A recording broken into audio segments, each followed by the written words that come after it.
Good afternoon. Today is Wednesday, September the 23rd. Today in geometry, we looked at algebraic proofs. We'll go share screen and I'll show you an example of one of the types of proofs. Now, if you look in your textbook on page 134, you'll see a list of the properties that we can use when we're trying to complete these proofs. So if you take a second now and pause the video and open your book to that page 134, you can kind of follow along as we go through.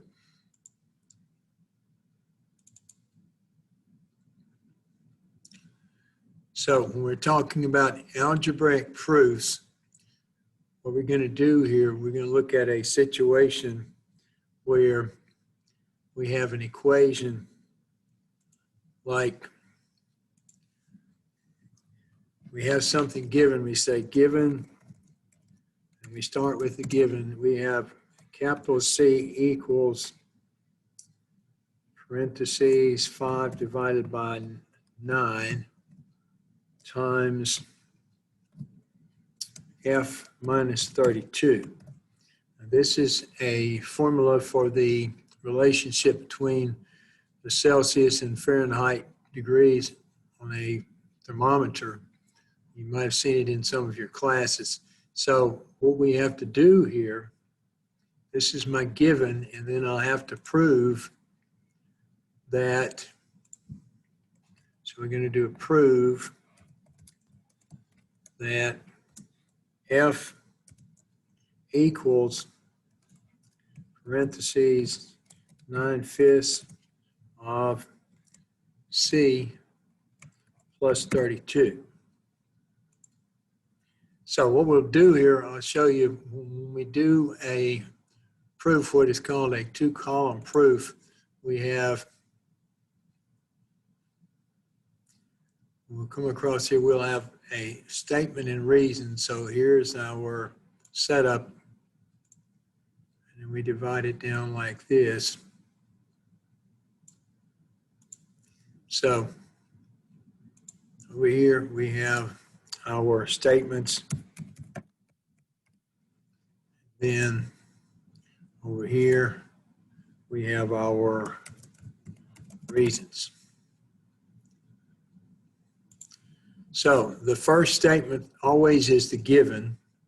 So we come here, we have statement 1, and we put down C equals 5/9 times, if I can get this thing going, C equals parentheses 5/9 of F minus 32. And my reason is given. Okay, then now my second reason, and if you're looking once again on page 134, you'll see all of those different mathematical properties. So I can just start using any of them. What I will say here next is I will multiply both sides of this equation by 5/9. So I have, or 9/5 rather, by the reciprocal, 9/5 C equals F minus 32. And if I come over here, now the reason is the multiplication property.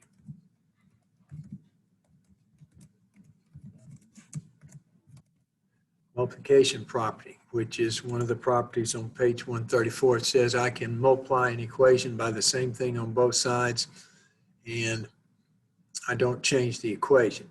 Now I'll come down here. My next step then, I'm looking at where I'm trying to get. So I can say that 9/5 of C plus 32 equals F. And if I come over here, my reason for this one is because of the addition property. If I add the same thing to both sides, so my addition property gives me that statement. That's my reason. And then, of course, you can see up here, what I'm trying to prove is F equals 9/5 C plus 32. I've got that statement here, but it's not in the correct order. So if I come down here to a final statement, I can put number 4, and I can write it in the correct order. F equals 9/5 C plus 32. And of course, my reason here, if you look once again on page 134, my reason is the symmetric property.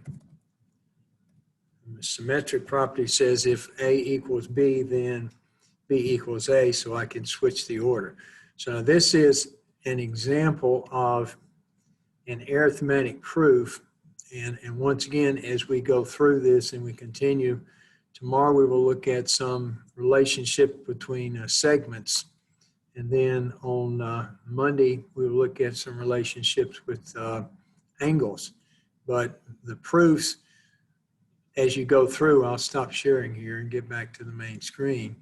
But as you go through proofs, you've got your postulates, you've got your theorems, you've got your definitions, and you've got your properties that you can use as justification to prove a given step. And as you work through a proof, you go from the given to the proof in a logical sequence of steps. Now, here's the thing. When you're looking at proofs, my proof and your proof for the same type of problem might not have the same statements, but whatever steps you use, you have to be able to justify them. And when we get to the end, we have done what we need to do to prove the conjecture. So if you have any questions, send me an email and I'll get back to you. Thank you.